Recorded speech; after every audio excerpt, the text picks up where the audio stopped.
everyone. Welcome back to Dad Space. You know, the podcast for dads by dads. And excited today, we're going to have Jeremy on the podcast. We're going to be talking through a lot of the great things he's doing in this world. There's a lot of great conversation we're going to have today on the show to help you as a dad, as a guy, show up in this world better. And Jeremy's here to help us on that path. Jeremy, welcome to Dad Space. Well, man, I am super glad to be here. And I love talking all things dad, because there's so many good guys that are just struggling. So, Dave, I'm really excited for today's conversation. Excellent. And I already know the answer to this question, but for those who are meeting you for the first time, Jeremy, where are you in this big world of ours? Well, I am currently in Fort Lauderdale, Florida. There you go. No parties happen there, not like at all.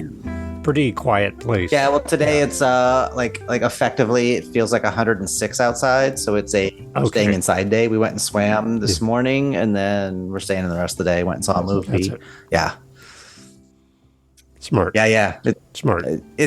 We went and visited family a couple of weeks ago in Ohio, and we got out and it's like 89, 92, something like that. And it's like, oh, this heat, it feels so thin and light. And I was like, because we've only been down here in Florida a couple of years. We were in Florida or in Ohio forever. So like walking into that temperature was like, oh, this is so nice. It's so delicate and fluffy. And then we get back here and it's ridiculous. It's like, I think we're closer to the equator and I think we're melting. Mm-hmm. It's awesome. It's more of a gut punch and a slap across the face when you get down there. It is. It's oppressive. Like we don't notice it when we're here all the time. We leave and come back. Yeah. It's like, oh, dang. Yeah. Builds character. So Jeremy, you help people. You do a lot of great things in this world. If you were able to sit down with a dad, a guy who is looking for support in life, what kind of things could you offer to them? What's your wheelhouse? How do you show up in this world? Yeah, I've actually been thinking about it. I've got some clients that are struggling with their wives and some stuff, and it's like helping them to gain some clarity and some understanding, because as they're telling me more about where their wife is at and how she grew up, it's like, oh, dude, she's in pain and she's reacting. And she needs you to be present in that experience, in that moment, not what's the right thing to do, what's the problem to solve. It sounds so silly and so trite, but your presence is literally the biggest gift, because then she doesn't feel alone. And a lot of the coaching I do is to help guys, why is this so hard? Why am I always wrong? Why am I feeling, henpecked all the time, or criticized or emasculated or kicked in the nuts and all the different ways they want to say it? And it's like masculine and feminine operate differently. And it's not either one of you is right or wrong. You're having two different experiences, and we need a translator. That in between piece that kind of brings two different points of view and two different ways of dealing with something together, right? Because I know as from a guy's perspective, we want to fix everything. We want to, hey, the car's broken, I'm going to fix it. The eavesdrops aren't working on the house, and fix it. Air conditioner stopped working, I got it, right? Relationships, I can fix that. Right. Like we're always about fixing, but sometimes they don't need it to be fixed. They need us just to be there, is what I'm getting from you. Yeah, it's about like consensus and validation, and you see what I'm going through, and I'm not in this alone, and you appreciate me for what I'm doing and how I'm doing the best that I can. And sometimes that's all she needs is just that, babe, that's a lot going on. Like, oh my gosh, you're just a beast. I can't even imagine how much that, is weighing on you. And just that validation of like, I'm not crazy. I'm not ridiculous. I'm not unlovable, or I'm not stupid, or I'm not whatever. It's just validating, like, you have every right to feel that way. Right. And it's like, thank you. Thank you for that. And then she's just, part of it's sometimes she needs to vent. Guys, sometimes you need to vent. And it's being able to blow that steam off or take that internal stuff and just kind of spew it out. And your partner doesn't make you wrong for it, doesn't judge you for it, doesn't recoil from you, you freak. And they're just like, oh, wow. Well, thanks for telling me. Like, I had no idea. That's just so much. Thanks. I find like my wife has her job that she does. Every time she comes home at the end of the day, there's a recap that's going to happen. I anticipate it more because I I'm more tuned into that. Where before I might be on my phone while she's talking about her day, I'm half paying attention because I'm like, oh, I just got an email from Jeremy. What's this? Oh yeah, your day sucked. Oh, that's terrible. Oh, Jeremy emailed me here. I'm looking at my phone, right? And I'm not in the moment with her, and the look I get of like, hang on, I'm speaking right now, and you're not even here Right. in the room with me. And for me, that took a little while to realize that. For me, I know now over a period of time that when she comes home, I can tell if this is a talking moment, if this is a decompressing moment. I'm going to let you know what happened in my day, or if she's good, everything's fine. So I can kind of read this now, which is taking a while to get there.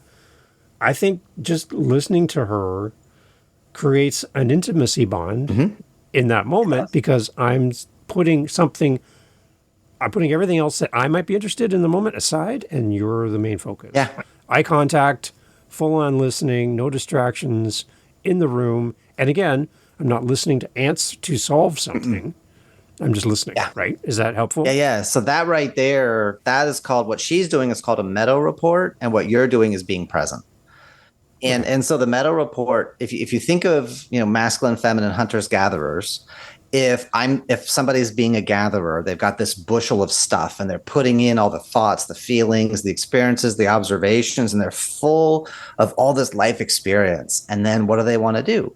Well, they want to share it with the people that matter to them because, oh my gosh, I was out and I found the most darling little restaurant and it was so fantastic. And you're going to hear what are called time and space markers, right? You're going to get, how did that make me feel? Where was I? When was this? And it's this whole tapestry of the richness of the experience. And I want to share that with you so that you get to go in this journey with me. And then it's like you were a part of it with me. And now the good stuff gets amplified. And then we can go and have this adventure together sometime. We can go to this restaurant, or we can go to that store. We can go to that place. And it's like she's sharing this slice of her life with you. And it's like, this is my lived experience. I just want you to know just the full power. And dude's like, what? I was watching the game. And it's like, why am I even here? Yeah.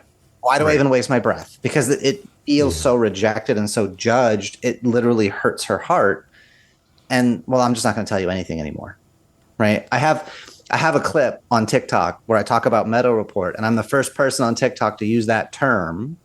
And it had 2 million views in less than 2 weeks. And it has over 2,000 comments. And if you read through it, you'll see all these women. He cut me off and I never talked to him again, or I pulled back, or he tells me I'm too loud, or he tells me I talk too much, and you see all of this. Some of the women are like, well, my husband does that, not me. And that's fine. But a bunch of it is like, look at how that rejection wounded her and how it made her play smaller and be less. It's like, guys, if you could understand the gift of just put everything aside like you do and say, well, tell me more. And then what happened? Oh, that's awesome. Yeah. And you validate that journey, and you're just going to get so much more out of her on the good side. And you're putting energy into her bank account, like that she can give back to you about your stuff, because then she has it inside to give.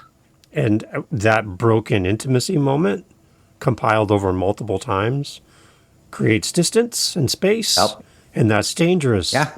Then you feel drifting. You feel two separate people in the same home. Yeah. Become roommates. Yeah, if you're not getting she finds it in somewhere else, right? She'll go somewhere. Exactly. If you're not getting those time and space markers, if you're not on her team, she's not going to share her life. And so then you ask, hey, babe, how you doing? Oh, it was fine. Well, who all was there? Oh, the regular people. Like, she's not giving you any markers whatsoever. Then, like, you're in trouble and you need to pursue her. And if she's always been that way, that's fine. She's always been kind of taciturn and low affect and whatever. But if she used to be so much more talkative and so much more alive and bubbly, and she's just slowly shut down over time and is telling you less and less, you're exactly right. That's that distance. And then the relationship falls apart. I don't know why. We were fine. She didn't complain about anything. Yeah, but she didn't get excited about anything either. So there's a big role that we have to play in that. Absolutely. And I think, and then there's the blame side of it. You don't talk to me anymore. Well, you don't listen to me ever. So I have been talking. You just haven't heard me. Exactly. And sometimes the silence, like feminine wants connection, And when there's not the connection, it's like sometimes when like guys will get in their heads and like you ask me a question, I'm trying to get to the answer, and it's important. Guys will try to get to the answer, not a answer. I'm not just going to say something to shut you up. I really want to give you the best answer I possibly can. But he's kind of got to go away to think it through. He's got to go to the cave. He's got to process. But then she feels that distance, so then she follows him. It's like, I need time to process. You can just tell her, hey, babe, that's a really important question. Do you just want me to give you some kind of answer to move forward, or do you want the best I can give? And if you clarify that, then it's like, okay, I'll give you my best answer. I'm going to need an hour. I'm going to need a day. I'm going to need whatever you're going to need to do that. But then it's like you're letting her know, I'm going to go figure out that answer, but I'm going to need some time to get it to you. Is that okay with you? What would you need from me to be able to have the time I need to get you the answer you're asking for? Right. And just that, you're putting parameters, you're putting boundaries, like you're creating a space that I'm connected to you, but to do what you're asking, I need X amount of time, X amount of distance to go get you that. And I will. And then when you do, it's like, then she can trust you more. And if she like comes at you, babe, remember what I asked for? I asked for this amount of time, right? I'll get this to you, I promise, but I need this time. And it's being able to hold that boundary, not get personal, not get angry or defensive. I want to give you my best, but you got to help me get there. Do you think there's a danger in saying to your wife, like, can you just make that story a little more concise? Like, why is it taking like 30 minutes to get to the thing? There's a beauty in how she's talking to you, and there's details in there maybe you think are irrelevant or too much detail, but there's a reason why that means something to her in the story. She's getting somewhere. Exactly. So by you saying, can you just make this like a 5-minute thing instead of half an hour? Like, are we hurting? You can tell her, hey, babe, I want to hear everything you have to say right this moment. I have 10 minutes available before my man brain gets full. So I can give you 10 minutes uninterrupted. If you want to go deeper, then absolutely, I want to join you there, but I'm going to need to do it at this time of the day because I've got some stuff I've got to get off my plate or out of my head before I'm fully available for you. Smart. And so you're negotiating. It's a yes and. Yes, I want to hear that. And here's how I can best show up with you. And it's not you're taking from me. I don't have time to do that right now. I got to get this done. I got to get that done. It's like, whoa, then I won't tell you anything ever again. And it's like, that's not what you want. You want room to breathe, right? So a lot of times I'll use set, space. Then we talk energy. Then we talk time. So it's boundaries of space. Like I need room to breathe. You need room to breathe.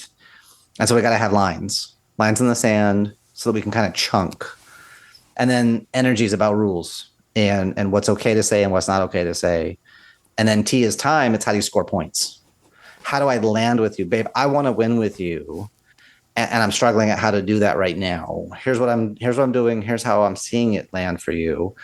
How can I do this better? You're asking for this feedback thing. So she wants to tell you this big, huge thing. And masculine is what's the point? What's the problem? Like as well as I do. If a buddy calls you up and he's like, hey, Dave, how you doing? And you're like, hey, man, what's up? Nothing. I just called to talk. Somebody owes somebody money. Like you're either going to ask me for a favor or you're going to ask me for money. What's going on? Like we know guys just don't like call to talk for just to talk and shoot the breeze. Yeah. But for feminine, I haven't heard from you for a while. I just want to know, how you doing? What's going on? How's life? How's love? How's everything? What's happening? And it's like this whole different experience. And so what's the point? What's the problem? That's masculine. Like we want to get the data across, want to get it done, open the loop, close the loop, microwave, on, off, done. Feminine's crock pot. It simmers and it takes time and there's layers to it and it can bubble over and like all this stuff. Microwaves explode, crock pots bubble over. And so that's kind of like how we handle anger sometimes too. I like that a lot. That is really good. Yeah. I like the exploding and bubbling over too. That's good. Yeah. Well, as I've done more and more of this work, I've been working with men, women, couples, kids, teens, elders, about 28 years, almost 30 years. And the thing I'm seeing more and more, we talk masculine, we talk feminine, it might actually be left brain versus right brain. And we all have kind of a both to some degree. And that's kind of where we gravitate. But left brain can only handle 5 to 9 data points. Left brain is sequential. It does things in a sequence. It can only handle so much. It deletes emotion, just ... done. And the right brain, infinite storage, infinite recall, everything is connected. Smells, taste, music, touch, story, colors. It's like the full experience of the moment. But if we're trying to like fix the plumbing, I don't really want to appreciate the beauty of the pattern of the moss that's growing on the wall. I want to sterilize it, replace the thing that's broken, fix the gaps, there's no more leak, and move on with my day. And those lead to two different ways of operating and two different personality types. And so a lot of times they crash because there's just two different layers to it. And so, finding those metaphors, crock pot, microwave, it's just there to help chunk the bandwidth a little bit. So it's like, it's not so personal. Yeah. Right. Because sometimes it feels like, why are you yelling at me? I didn't do anything to deserve this. No, they might be mad at themselves and you're just witnessing that anger and you're the lightning rod in this moment. And it actually isn't about you, but you're a safe target to aim at in the moment. And maybe it's not warranted and it's not really fair. But show me the perfectly integrated human being that is always perfectly balanced and rational 24/7. And I'll show you a robot, not a human being. Now, I know we're kind of leaning towards the men listening, but for this podcast in particular, over 60% of my audience are female. Nice. Hi, ladies. So, hi, everyone. So they are listening in as well. Your message to them about how to talk to the men in their life. Let's lean a little bit more on that side of it to kind of counterbalance. Yeah. Well. So with men, big thing, what makes men thrive, right? Is admiration, is respect, is being the hero. And so tell him, hey, babe, you know what would mean the most to me is if you did blah. Like he needs specificity. If he loved me, he would know. That's not fair. Because unless he's like me and keeping notes on his wife, he's not going to know. Like I listen when my wife is talking about stuff that she enjoys or appreciates or likes, smells, sizes, colors, fabrics. I'm listening for that stuff and I'm making notes sideways so that I have that data because I can't hold it forever in my head. Feminine like has ticker files in everybody and they're like storing all this ancillary data. So it's not fair that, well, if he loved me, he would know. It's not about if he loved you enough or if he loved you more. It's literally 5 to 9 things is all that operates in the left side of our brain. And then we go into overwhelm. And so he's chunked lower or smaller. So line it up for him so that he can knock it out. And then be happy that he did it because it's like, oh my gosh, because he wants to win with you. He wants to score points, but which points? Because you told me the story and it was about the time that you went to the place with the food and then what you ate and who you were with and what time of year it was. So what's the most important thing I'm supposed to hold on to in here? Was it the season? Was it the people? Was it the food? Was it the fabric? Like, I don't know what was most important. And that's where guys like get stuck. And because we want to do the right thing. Yeah. And so, being able to have that appreciation and have that like, oh my gosh, babe, what would be the most fantastic thing is if you did this. This would mean so much to me. I would be so happy with. And like, let him score points. And another one, when I ran my martial arts school and I would talk to moms and I would be like, is there a place in the house that like there's a lot of intense energy about because it's never put away properly or never organized properly? Oh my gosh, yes. And they would give me the story. And I'm like, cool. Would you like the solution to that once and for all? I would be curious. Okay. Now, you've got to give your family credit for 95% accuracy. You may have to come and do the 5% tweakage. Is that okay with you? And I can ask that question because I'm not in the household, so I don't have the expectations. But it's like this. It's like, okay, it's where the shoe pile is, or it's the video games, or it's the mud room, or whatever. Like, I don't care the container. But I'm like, cool, what you're going to do is you're going to clean it together and tell them, here's the standard, and here's why, and how it makes you feel. And then we're going to take a picture of it, print it out on an 8x10 and stick it on the wall next to that spot. And then we're going to play a game called 5-Minute Power Clean. And they look at the picture and they look at the thing, get it to match. And they'll get within 95% accuracy. It will not be perfect because they are not you. They will not do it to your exact standards, but they'll get you really freaking close. So would you rather have the 5% or screw it, I'll just do it all myself. You guys never do anything around here anyway, and I have to carry the weight of the world all the time because I have all the mental load in this household because nobody cares about how we live. No, they just have different frames than you do. That's all. Yeah. Yeah. That's a great exercise. I like to win. And it's like, here's the solution. And then you can just say, hey guys, picture, can you make it match? I'll time you, put some music on, make a game out of it. And like once upon a time when my daughter and stepson were younger, she's 5, he's 10, and they're arguing over who gets to run the vacuum and who does the sweeping when we're cleaning. That's a fun game to play because we made it a fun game and we all pitch in. It's a 10-minute power clean. We put music on and we rock the house and we just get it cleaned up. Let's go, guys. And mom and dad are doing it and you're doing it and who can do it the best and celebrate and high fives all around. And I'm so proud of you. And, you know, my son's more auditory, so the words matter to him. My daughter's more visual, so she needs to see it, feel it, kinesthetic. It's like knowing how they get lit up. All right, let's go, guys. That is smart. Gamifying anything like that's great. I love the music idea. That's so cool. And that you're doing it together. That's the other thing. It's not like one person, you go off in the corner and do your thing while we all do this. Right. It's like, that feels like detention. Right. Really. Right. Well, it's team. Together, everyone achieves more. And if we all do it together, it gets done faster. Right? More hands goes quicker. We all live here. We all contribute to the mess. We all can contribute to the opposite. It's good. It's good. Yeah. Jeremy, what else? What else can you take us on this journey? This is amazing. I'll give you one since we've got men and women listening. Let's talk about apologies for a second because I'll give you the story and then I'll give you the strategy. And the story was this: is a client of mine comes home from work on a 12-hour shift, walks in the door, wife's best friend, daughter, his daughter, they're all home. And the wife's best friend's daughter is 8 years old, and they're filming videos of her twerking for TikTok. So he comes in and goes to the friend and says, hey, that's inappropriate. I don't want you guys doing that stuff at my house. I don't want you doing that in front of my daughter, like just kind of whatever. And then she fires back at him. Don't you tell me what to do. I'm raising my daughter to be independent. She's going to make her own decisions. They go back and forth a few more times, and he's finally like, well, you can get your independent self out of my house. Now, the reason that they're there is she had a domestic situation with the man in her life who's no longer in her life, and she has nowhere to stay. But now his wife is mad at him. The best friend is mad at him, and he's messaging me. He's like, I'm in the doghouse. What do I do? And I was like, tell me what happened. Tells me the whole story. And I was like, okay, you need to apologize. And he's like, what?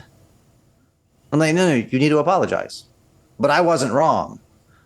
I didn't say you were. But I said you need to apologize. And here's why. Best friend is going through a domestic situation, so she's already under stress. You went and talked directly to her instead of talking to your wife first. You embarrassed your wife in front of her best friend. Wow. And you came in after a 12-hour shift. Do you think you were the most gentle and gracious about it? Or were you still kind of in work mode and probably a little higher pressure? And he's like, probably high pressure. Right. So you don't need to apologize for what you said. You don't need to apologize for what you did. You need to apologize for how you made them feel because they felt unsafe. They felt, your wife felt embarrassed. And so they're reacting because they feel judged and they feel pushed into a corner. So, of course, they're going to fight back. So you need to go to your wife and you need to apologize for how you made her feel, how strongly you came across. You don't say anything about what you said or what you did in terms of it being right or wrong or justified or not justified. And it's my house and they're staying here eating my food. And how dare, no. We're not justifying any of this. You go to your wife and you say, hey, babe, I just want to apologize for the other night. I'm pretty sure I came in pretty hot and heavy. I had just got off work and I probably wasn't the nicest. And I don't want to justify it. I just want to own, I'm sorry I made you feel unsafe. And I'm sorry I embarrassed you in front of your friend. Can we get on the same page with this? Because I don't want you to feel unsafe. I don't want her to feel unsafe. We're trying to do this thing for her to support her because she's in a bad situation. Right. And I don't want her or her daughter to be all men are like. So I'm going to own my side coming in too hard and heavy. Can you forgive me? That opened up a better conversation with his wife. She agreed with him about some of the behavior and conduct of the best friend's daughter. And now the two of them together can go and apologize to the best friend. And then we can heal this pattern. Never said he was wrong because he wasn't. The way he handled it is what we're apologizing for, the way he made them feel. And that's the thing for masculine to understand. Feminine lives in the heart, and it's how you made her feel more than anything else. The opposite of that for masculine, and this is one that ladies really struggle to hear sometimes, is you need to apologize for disrespecting him. And they go, what? I wasn't disrespecting him. I was just being honest about how I feel. And da da da da. I'm like, I didn't say you were wrong about what you did or how you did it. But if you want him to be a hero, you want him to be a provider and a protector, you cannot disrespect him. You cannot stab him in the back when he steps in front of danger to protect you. So you need to apologize for disrespecting him, and you need to give him those exact words. Because I'll ask you, Dave, how many times have you ever had anybody ever say, I'm sorry, I disrespected you? I don't even know if I can. I don't even know if I have an example for you. Yeah. Really? Because we never get it. Right. And this is, as much as men have a hard time hearing, apologize for hurting her feelings. And guys are like, well, but I wasn't wrong. I'm not saying you were wrong. I'm saying you need to apologize for hurting her feelings. On the other side, for women, apologize for disrespecting him. I'm sorry I disrespected you, because he is trying to show up as a protector and a provider. He's giving you his best advice, input, suggestion, guidance. Whatever it was he said is the best of his ability, and you threw it in his face. You went and took somebody else's advice instead of his. You threw what he put his heart and mind into the gutter and treated him like just pond scum. That's not going to make a man, I'm excited to get treated like that again. But so many times guys know, and you can see it in men. You'll see their chest drop when they get hit, when they get disrespected. You'll see this they shrink a little bit. They get a little bit smaller because it hurts, but we don't have language for it. And I do this exercise a lot when I work with couples, and I ask the wife, I'm like, give me 5 men that you admire. And I have almost never gotten all 5. I get maybe 1. But like, name 5 men that you admire in your personal life, in society, in the world. 5 men you admire, go. And it's like, ooh, that's hard. But then I'll do the same thing for guys. Give me 5 men you admire. In real life, difficult. But then we go into like, movies and television, then they can find guys because there's these ideal archetypes. And so it's as heroes, warriors, protectors, providers, that all that masculine, strong, triangle, focus, power stuff. Like, disrespecting us, you're not going to get the best out of us. And that doesn't mean blow smoke up our butts either. But appreciation, admiration, it pulls so much quality and good out of men. And it's so incredibly healing when a guy hears, I'm sorry I disrespected you. And my wife and I have been married. Thank you. My wife and I have been married for 10 years. And there's only been like 2 instances where I've ever had to say, hey, babe, that was not okay. And it was just these small little moments of something. And I can't even give you the specifics because she was like, oh my gosh. Once I explained, she owned the apology, and like the actual whatever the hell it was is like not even there anymore. Yeah. Yeah. But like the first one I had to explain. The second one, she could tell. She was like, ooh. Like later, after the heat of the moment. And it's like, we've never had to go back to that stuff because it's such a powerful thing when you see your partner and you see their needs and you meet them there, and because you give them something no one's ever given them before. And it's like, where else can I go? Who else is there but you? And if we can get more couples on that level and raising kids in that environment, the standards of relationships goes up, the desire for divorce goes down, because you pick people, you're actually on my team. And it's such an amazing feeling for her and for him. Like, I know categorically my partner has my back. Yeah. And then we can have hard conversations because I trust this is for the good of us both. It's for the good of our future to hash out this friction, this moment between us. That's a good perspective. I love when partners have each other's backs. That's a great visual too, because then you're not worried, you're not wondering, you're not questioning, you're not, where are they at? You're not nervous because you know that you're both working towards the same thing in your relationship. Yeah. I mean, my wife, she used to do some admin stuff for me, so she has access to all my social media, my messenger, everything.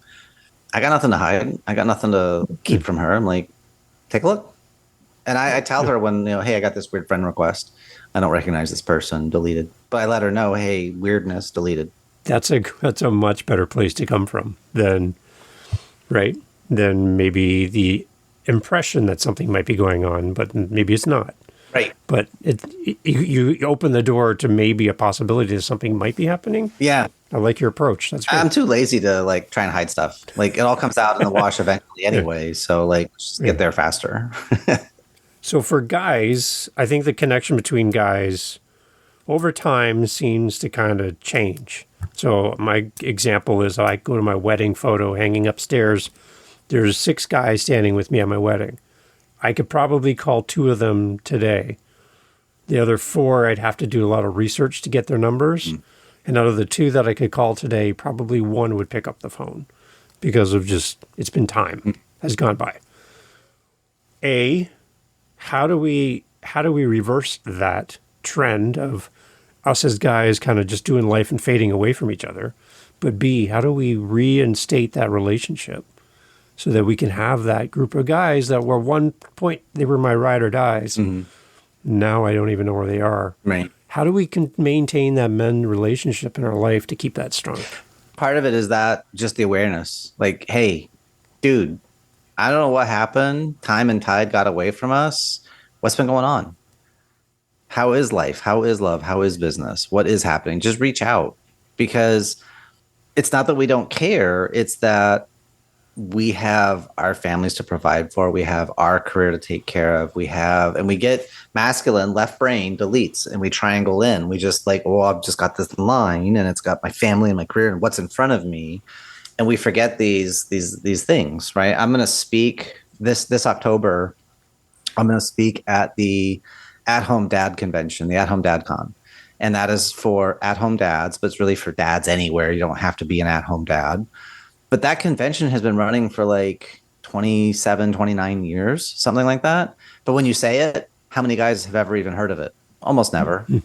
Because we don't know, although there's community. You know, I just did a 6-minute clip on TikTok because this lady was asking, you know, where do guys go to get support? And some guy went on like a 5 or 10-minute rant of basically nothing and nowhere. And I'm like, that's bullshit, because, and I pulled up, here's a Facebook group with 125,000 dads. Here's another one with 41,000 men. Here's another one with 700. So you got different types of personalities. I've got a playlist. I've got a couple of playlists on YouTube to support men going through stuff. There's these authors. These are some good people to go. Like, there's all this information if you look. But the other part of it is those of us that are connected in need to like mouthpiece this stuff and like let people know there's resources, there's assets, there's allies, there's communities for men. I have a community for men. I call it the Unstoppable Masculine. It's a paid community, but I've got a free Facebook group that's a lighter version of it, where I don't go into specific trainings like I do in the UMC, but there's places to get support. And that's what we have to make the conscious choice. You're only as alone as you choose to be, because I have friends in every single time zone, right? Whenever I have anybody post anything about mental health, I'm like, hey, and in the USA, you can call 988. Just like 911 for physical emergency, you can call 988 24/7 for mental and emotional support. It's free. It's anonymous. You'll have somebody to talk to if you're thinking of doing anything permanently damaging or permanently ending. Do not go softly into that good night. Like, fight, cry, like resist. And we need to hear that. We need to see that. And then, you know, you've got the buddies, you got the 2, cool. Call them up. Hey, dude, I was just thinking about you. I was talking on a podcast about ride or dies. And dude, you're one of my top 6. And I just want to know, how are things going? Yeah. And then it's, you know, let's make plans to meet sometime this year, someplace this year, and intentionally do that. Because what happens for a lot of guys is exactly that. Our social circle gets smaller and smaller and smaller. Right. Statistically, the 2 fastest ways for a man to die. One is after a long marriage, your wife dies first, and you've got 3 months to 3 years before you're dead. Or it's retire and take up golf. Because once we lose the reason for living, we stop. Right. And so plugged into social networks, plugged into our kids, our grandkids, plugged into community, plugged into service, plugged into a place where we can take our experience and our wisdom and add value to others. That's how we prolong our lives. And for the guys that we lost or we've misplaced, start reaching out. And you can just apologize. Yeah. Hey, I'm sorry. I don't know how this happened. And, I remember this and this. These were so cool. I miss you. I'd love to connect. I'd love to catch up. Even if it's a virtual coffee once a quarter, Yeah. you're somebody that I don't want to lose contact with ever again. Yeah. And you open the door and then they make their choice. They step forward or step back or whatever they're going to do. That's their decision. But at least you open the door to that potential because that's all you can control anyway. You can't control what other people do. You can control what you give. You can influence what they give. But let me at least give you good stuff to make sure you have it available because then maybe you can give it back to me. This is why I have all the stuff for free on TikTok and YouTube, short form, long form stuff. I've written articles, I've written books. I put all this stuff out because I'm going to give into the system. I'm going to put stuff in. And if that's all you need, awesome. And if you want to go further, you have more questions, you want to go faster, you want to go deeper, cool, let's talk. I can do that as well. I have small stuff, big stuff, intervention stuff, all kinds of stuff. But all of that is secondary to, are you getting the things you need? Because the world needs more people that are thriving, right? And that's what I see so many people scared about and holding back on. Yeah. When you talk about losing your partner and then your life kind of not having that purpose anymore, or your job change, retirement, there's a lot of what we do in life is wrapped up around our identity and where we place our identity. Yeah. In our job, in our relationship, in our house, in our money, in our accomplishments. Take any of those things away and we have a hit to our identity. Talk a little bit about how we can have a healthy identity and not put all of that weighted identity on something else. How can we be better ourselves? So masculine does a lot with labels, right? I am a husband, I am a father, and we put power into that because there's a lot of meaning, there's a lot of significance, there's a lot of weight. And then, a lot of guys, 10 divorced dads a day in the United States kill themselves because when you get divorced and I'm no longer a husband, I'm not wanted anymore, I'm rejected. And then, I get access to my kids cut off. Now I'm cut off to legacy. Obviously, I'm the problem. I shouldn't be here anymore. And if a guy arrives at that conclusion, he's really hard to convince against that belief system, and that BS will get him killed.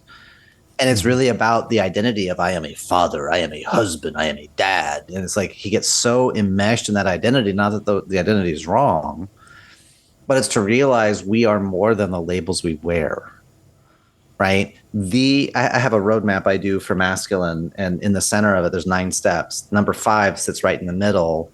That's presence. The most powerful thing that we have inside us is our ability to be present. To be here, to shut all the mental chatter, all the should have, would have, could have, all the stress, everything. Right now, you and I are talking. As far as I'm concerned, the rest of the world doesn't exist. There's just you and me in this moment having this conversation, and all my mental chatter is gone because I want to be fully present and give my absolute best to this. That is a gift that we possess. Nobody can give it to us. Nobody can bequeath it. It's a skill inside ourselves. And we have it available to give if we're just here with it. If we just accept that it's available, it's not, I have to make so much money to be present, right? You'll almost never hear a woman say, well, he's amazing, but I'm not at his level, right? But you'll hear guys all the time, oh my God, she's awesome, but I'm not at her level yet. And it's like, he needs to have more confidence, more money, a bigger house, a bigger car. He's got all this mental stuff, and she doesn't need any of that. She needs him to be confident. Now, he needs all that stuff to be confident. That's a different conversation. But if he knows how to be present, he knows how to be playful, he knows how to become power that is safe, that woman will worship the ground he walks on because she can be the most fullest expression of herself. And he knows how to be with her in that moment and love her when she believes she's unlovable, when she believes she's unattractive. And he's like, you're the most amazing creature God has ever created. And she can feel the integrity in that. So we as men have to go inside and we have to come to terms with there's 3 parts to us. There is the boy, there is the man, and there is the king. The boy is the past. And when we're getting caught up in fault, blame, guilt, shame, or creating unwinnable games, that's inner child work. that's the little boy doesn't feel safe to play. He's got to point the finger. He's got to put all this stuff everywhere. That's an inner child who's unsafe. When you're safe, I can create win-win games. I can create and understand boundaries. I can respect boundaries, but also it's not about fault or blame. It's about ownership. It's about, I did that and it hurt you. I'm so sorry. That was never my intention. I apologize. I never wanted that for you. How could I make this better for you? And that ownership, like, is so healing. But that's the base. And then we go to mastering the man. This is your present health, your present vitality, your present life. It's about your identity, and it's about presence, and it's about power. And this is where a lot of men's work gets stuck, because if they haven't done the inner child stuff first, and they're going to talk about power and dominance, and it's better to never get married, and the MGTOW and the red pill and go all that stuff. All I hear in that is the wounds of a little boy screaming, and the man is protecting the boy from ever getting hurt again. I'm going to become so big, so strong, so rich, so famous, so unaffected, so indifferent that I will never get hurt by any woman or any business or any. And they're literally just building they're building a barrier around that inner child actually being able to receive the love that would make him thrive. So boy, man. And then finally, king. The king is the vision, the protector, the provider. And, I went through a men's program one time and they started with vision. And I was like, that's good. But this, guys are saying all this really cool stuff. That's all little boy wish fulfillment and wish projection, because there's no amount of who are you really? Where do you really stand? What are you really capable of? And it's, I want to be this way, and I want to have this business and this car and date these kind of women. And it's all this fluffy stuff. Well, if you're still a wounded little boy, you're never going to be in that vision with integrity, because you're always going to self-sabotage. Yeah. Because the power is leaking because of the wound. And that's why that's a vertical stack. The wound, the power, and the vision is a vertical stack. Because we got to go to the source and get strong there, then we can build up. And so that last piece, the king, that's your legacy. That's your kids, your career, your business, whatever the thing is you're building beyond yourself. Really hard to do when you don't have power. Really hard to do when you can't play nice with people. And so to go back to your question of like, how can we take back control of our identity? It's really about, what are we standing on? Where is the ownership? Where is our ability to respond? What is our compelling future? What is the vision for our life? What are we here to contribute, to experience, to offer to the world, to make it a better place? Getting clarity there, then everything you do has a context to it. It has a meaning and a purpose behind it. And the right people will come into your life for a reason, for a season, or for a lifetime. And then if your marriage collapses, or if your wife passes before you, or something tragic happens with your kids, as painful as that is, at the same time, there's something greater within me than this season or this moment. And if you have any sort of religious faith, it's better on the other side, and we go back to source. You're going to catch up with them on the other side anyway. So why be mad and upset and angry and vengeful and all these spiteful things now in this life, versus they're on a journey, I can't join them yet. And I've got work I still need to do, and I'll catch up to them soon. That's a king's mindset. Yeah. That's how we create that identity bigger, that container bigger than the impact of the moments of our lives. It's interesting, because I'm anticipating, Jeremy, as people listen to this, there's guys that are going to be like, I feel like I'm still that little boy, and I've never matured or got past that spot. I'm still stuck in that spot, or I'm at that middle part, or I've never even thought about the king at that level, right? Yeah. So this really opens our minds to all that. Well, that's what really, it's three relationships: past, present, future. Yeah. Right. And so like the inner child stuff, fault, blame, guilt, shame, or unwinnable games.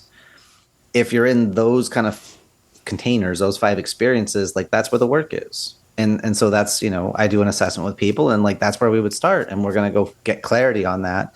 And more important, we're going to get healing, because when we're little kids, we have things that hurt us. We have things that impact us.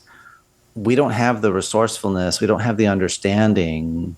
Kids are egocentric. They only know their reality. Mom and dad got divorced. It's my fault. I was too much. I was not enough. I was too loud. I was too this. I was too that. I worked with a family in my Kung Fu school 12-year-old brother, 6-year-old brother, mom and her new boyfriend, dad by himself. And the 12-year-old, they want him in the martial arts school because the 12-year-old is having some emotional issues. And he's behaving like a 5 or a 6-year-old. And he hates his brother, but don't let anybody do anything mean to his brother because he'll fight to protect his brother. So only he gets to be mean to his brother. And so as I'm kind of like working with them and doing an intro, so mom and dad had problems. The 6-year-old couldn't fix it. So then they had his younger brother. His younger brother didn't fix it. So I wasn't enough. You guys had him. He wasn't enough to keep the two of you together. So it's my fault that he was born, but it's his fault that you two got divorced. So it's my fault that the two of you got divorced. And so he's running this massive wound and trying to be safe and protect himself. And he's like reacting emotionally like he's still 5 years old because that's where he got wounded. Mm-hmm. Right. And so I'm working to get him to engage, and I'm not trying to make him do martial arts, but I'm giving him the opportunity to like take control of his life again. And as we were doing the intro, I got him to behave, just be a kid. And then his dad pointed out, hey, you're being like a normal kid. Walls went up again because I'm not going to be controlled. I'm not going to be told what to do. I'm not going to be like, I know that energy because I was like that when I was his age for other reasons.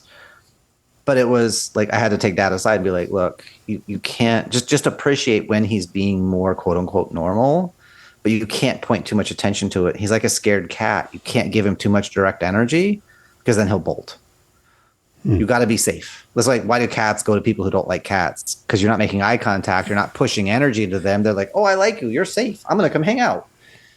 You know, cats are not dogs. Dogs love directed energy. Oh my gosh, you're such a good boy. You're a good boy. Yeah. That's to a cat. Get off me.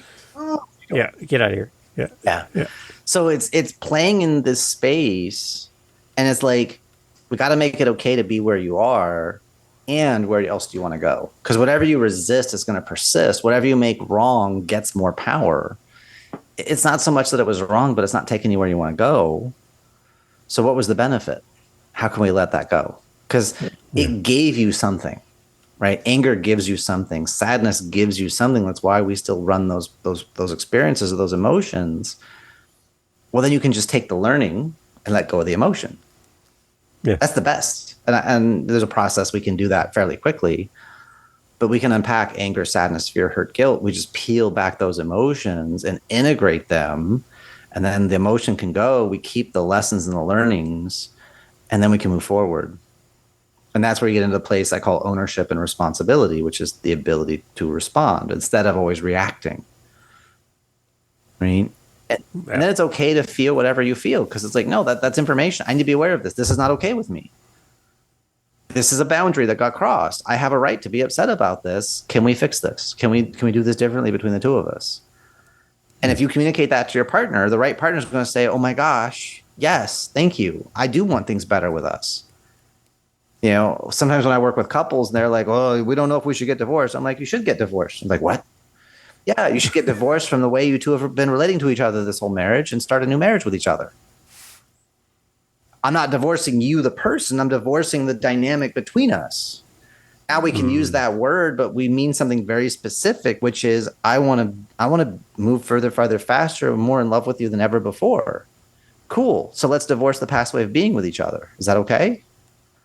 It's a whole lot cheaper than divorcing the person, because then you got to get lawyers, and it's like, you know, $10,000 to $20,000 just to get started, and it's messy and hurt feelings, and we could just heal what's going on between the two of you. Like you can actually apologize in a way that heals between you, and you don't bring it up anymore. I like that, Jeremy. I like that a lot. That's really good, because I remember somebody telling me young in my marriage early days, there's actually 3 people in your relationship: you, your partner, and the marriage. Yeah. So they're all equal and they're all working together. And if you neglect one of the 3, things are going to be problems for you down the line. So. Yeah. Well, I don't know. I've got a rubber band here that I like to use. So let me just give me a second here. So this right here, this rubber band, and then you've got person A and person B, and then the relationship or the marriage is the rubber band. It stretches or it contracts. And then what happens is the relationship, I call this relationship geometry, because whatever you put in the middle of this, as it gets bigger, it can obscure your partner. So nothing goes in the middle. It stays open. So we have room to operate, room to breathe. Occasionally, a kid gets sick, broken arm, have to travel for work. Occasionally, something will move into the middle for a moment, then it moves back to the edge. And you hang everything else off of the marriage or off the relationship. So the kids hang off of it. The kids are not in the center of the marriage, right? This is a conversation I have with the kids all the time. Like, hey guys, just so we're on, mom comes first for me. Like, if you make me have to pick between you and her, you will lose because I will pick her. But for her, the kids come first, which is okay with me. I don't need her to put me first. Like, I don't put me wherever you're going to put me. I love you. It doesn't matter, because it's a different dynamic. But she doesn't make the kids so important. Like, she doesn't make it be a competition of, is it me or the kids? We like a both and relationship, not an either or. And so how do we amplify everyone involved to the best of our ability? And so, yeah, it's the two of you, then the relationship, and it can stretch, it can adapt, because it is a third party. It is a skill set. You know, what did your parents show you as an example? How happy were they in their marriage? What standard did they have? Is that what you want, or do you want something different, something more? I have been writing the entire time you've been talking, Jeremy. So I have like notes upon notes. I'm gonna have to re-listen to this episode many times, because it just you're like a sniper with the things that you come out with, Jeremy. It's just like, by the time I've finished processing one thing, you've already taken me down a new path, and I'm working on that now. And I'm just kind of following along. It's great. Sometimes it's a fire hose. That's also why I have so much content out, because it's like, here, okay. Here's a snippet. I have a 13-minute how to apologize to the feminine. I have a 13-minute training on that specific thing. I don't mean to be kind of like a fire hose machine gun sniper. It's just, I had things happen when I was 5 and 6 years old that I had to get the answers to, and I couldn't trust anyone else to tell me. I couldn't trust adults, and I couldn't trust kids. That's not a great place to grow up. And at a very young age, 5, 6 years old, I realized what people say, one thing, what they mean is a second thing, what they do is a third thing. And sometimes it's related, but most of the time it's not. And I don't know what I can trust. And so I had to put a lot of stuff together on my own. And so there's a lot of things that I've thought very deeply about, I've integrated. And so to me, it's like fall out of bed, hit the floor, obvious. And so, yeah, I hit hard and fast and at pace, because it's just, I'm here to help. I'm here to reduce the suffering, because we get into our heads, we get into our belief system, our BS, and we make ourselves miserable because, well, but I want to be right. And I don't care about being right. I care about results. So I'm willing to adapt. I'm willing to apologize. I'm willing to own my mistakes and go, thank you for the feedback. Because that's all it is. As long as we're alive and you're telling me, thank you. Thank you for putting me on notice. I don't know if that was easy for you, but I appreciate it, because it helps me to raise my standards and show up better. And when you can stay in that place of appreciation, you become unstoppable. That's why unstoppable masculine, unstoppable mindset, because it's just take it in stride, keep moving forward. Thank you. That was awesome. Don't know that I fully agree, but I love that perspective for these reasons. It's good. It's amazing, Jeremy. So for those who want to follow up further, we'll have links obviously in the show notes, as we do in podcasting. But for you, for the Facebook group that's open to us to come and take a peek into your world, and also a website and all that information, where do we go? Yeah, so I'm the only Jeremy Roadruck on the internet, so I'm super easy to find. ROA. Congratulations. Yeah, there's only about 300 Roadrucks, so and I'm the only one that's named Jeremy that I know of. So yeah, there's Amazon stuff, there's YouTube, there's TikTok. You can just at Jeremy Roadruck, you'll find me. And then on Facebook, Jeremy R. the Kung Fu Guy. And then the group is called The Unstoppable Mindset. The URL slug is Win-Win Parenting, because that's how it started. And I have it in some older YouTube clips, so I don't want to change it. But now it's facebook.com/groups/Win-Win Parenting, all one word. But you can just look for The Unstoppable Mindset, or just go find me, because I'm constantly running my mouth. It's amazing. Jeremy, thank you so much for doing this. I could probably talk to you all week and just keep you here, but I know you have other things to do. Again, I'm so glad we connected, and I'm going to have to listen to this multiple times. So you've brought so much value, and I know it's just a small taste of what you can do to help people. So people can reach out to you. We can work with you. We can get in touch with you. Yeah. You're accepting clients to come and work with you. Easiest thing, leadlikeaking.com/book-now is the virtual coffee. We'll grab 20 minutes and just what's going on. And I might not be the right answer for you. I might, but I might not. It might be, here, go read this book, go listen to this podcast. Because like getting support, getting coaching, it's freaking useful. It saves so much time. You don't have time to make every mistake in life. So borrow the mistakes of others and then don't repeat them. That's how we win. You're like a walking phrase machine. I love it. It's great, Jeremy. Thank you so much for doing this. And for all the dads listening, we're all about resources to help you be a better person, show up in life. Jeremy's over-delivering. You really need to reach out to this guy. He's great. It's a great resource, a great source of encouragement, and he will spur you on in your relationships. Absolutely. I'm going to go take a picture of that mud room and say, okay, do the picture, everyone. Let's turn on some music, crank it up. We're going to clean up the house. Jeremy, thank you so much for helping us. Thank you, Dave. I appreciate it. Keep doing good work and sharing the light, man. Hey, thanks for listening to Dad Space. Thanks for hanging out to the end of the podcast. That's a great sign to wherever you're listening to this podcast, YouTube, Spotify, Apple, fill in the blank, that this was a good podcast to send people to. So simply by listening to this point of the podcast, you're helping the show grow. So good on you. Thanks for helping us grow Dad Space. If you want to help us fill our cups over at Dad Space, head over to dadspace.ca. Dadspace.ca, simple website, right? Dadspace.ca. You can fill up our coffee cup, which helps us then to keep moving forward with the podcast, and use our Buy Me a Coffee link over at dadspace.ca. Thank you for being here. Thank you for supporting the show. Thank you for coming back. And thank you for sharing, because the more dads we can help, the better. We're all here to help each other grow in community. That's what it's all about. And without you, podcast is pointless. There's no reason to do any of this. So you being here means everything. See you at dadspace.ca. Take care.